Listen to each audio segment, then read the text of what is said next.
কথা সবাই খেয়াল করো। আমি যাচাই বাছাই করে দেখছি এই দিকে কোনো রাস্তা নাই, এটাই রাস্তা। আমার মনে হয় মাদক এই রাস্তা দিয়ে পাচার করে।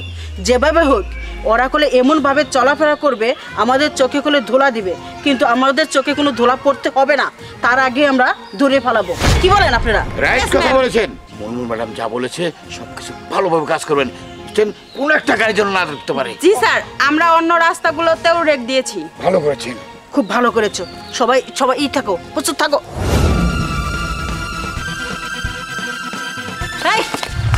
তুই তার মানে এখানে দাঁড়ায় দাঁড়ায় সব কথা আমাদের শুনছিলি, আর এই রাস্তাটা বন্ধ, গাড়ি নেওয়া নিষেধ, তুই জানোস না? আমি আপনাদের কোনো কথাই শুনিনি, আর তাছাড়া রাস্তা বন্ধ মানে আমি তো কিছুক্ষণ আগেও এই রাস্তা দিয়ে আসলাম। হট! এই রাস্তায় আমি 2 ঘন্টা ধরে দাঁড়ায় রয়েছি, আর তুই কিছুক্ষণ আগে ওই রাস্তায় আইছিলে মানে? এই তোর কথাবার্তা কেমন যেন আমার কাছে বেসাইজ মনে হচ্ছে, সন্দেহ। অবশ্যই ম্যাডাম ঠিকই বলেছে। এই তোকে সন্দেহ হচ্ছে, তুই গাড়ি থেকে নাম আর হাত উঁচা কর, তোকে বডি চেক করবো আর গাড়ি সার্চ করবো। এই গাড়ি থেকে নাম। স্যার আসলে আমার খুব তাড়া আছে স্যার, ওই আমার মা হসপিটালে, তো আমার মাথা কোনো কিছু ঠিক নাই। আমার তোর না চেক করা হবে। রকিব সাহেব সুন্দর চেক করেন। হাত লাগার, হাত লাগার। ম্যাডাম ওর কাছে কিছু নাই। ঠিক আছে তুই যা, দাদা যা, বল। স্যার দাঁড়ান, ওনাকে যেতে দিবেন না। হোয়াট? কারণটা কি? কারণ ওনার শরীরে ড্রাগস আছে। হোয়াট? আপনি কি বলছেন? ওনার কাছে ড্রাগস আছে মানে?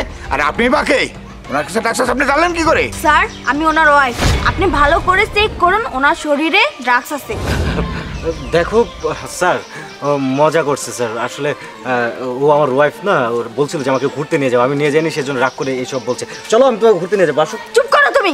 স্যার আমি যেটা বলছি সত্যি কথাই বলছি, আপনি বিশ্বাস না হলে একবার চেক করে দেখুন। ও শিট! শোনো মেয়ে, তোমার ভুল হচ্ছে, ওনাকে ভালো করে আমরা চেক করেছি, রাস্তার মধ্যে গ্যাঞ্জাম করো না, এমনি আমরা একটা ঝামেলার মধ্যে আছি। হ্যাঁ চেক করেছি আমরা। ম্যাম প্লিজ একবার চেক করে দেখুন, যদি মিথ্যা হয় তখন আমাকে বলবেন। আচ্ছা ঠিক আছে রকিব স্যার, মেয়েটা যখন এত বারবার বলতেছে তাহলে শার্টটা খুলে একটু চেক করা যায়। হ্যাঁ হ্যাঁ অবশ্যই চেক করবো। এই ছেলে তোমার শার্টটা তুমি নিজে খোলো। ম্যাডাম আপনারা তো চেক করেছেন। হ্যাঁ যা বলছি না, খোলো খোলো।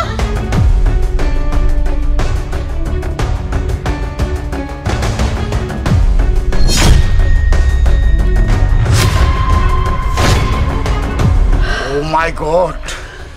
আরে ওই ডাক পাসার গাড়ি, তোকে তো 3 মাস ধরে খুঁজছি ধরার জন্য। আজকে কই যাবি? আজকে তোকে না গরম ডিম ঢুকাবো। স্যার আমার ভুল হয়েছে, আমাকে ক্ষমা করে দিন।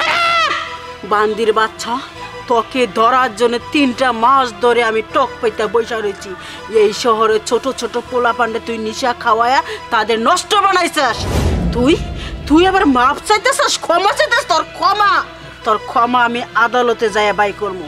সারা জীবন তোর জেল হবে, কোনোদিনও তুই বাইরে হতে পারবি না, সেই ব্যবস্থা আমি করব। স্যার ম্যাম ওকে নিয়ে এমন শাস্তি দিবেন যাতে করে এরকম হাজবেন্ড কোনো স্ত্রী না হয়। ও শুধু আমার সাথেই নয়, অনেকগুলো মানুষের সাথে খারাপ ব্যবহার করছে, অনেকগুলো মানুষের জীবন নষ্ট করেছে এই ড্রাগস পাচার করে।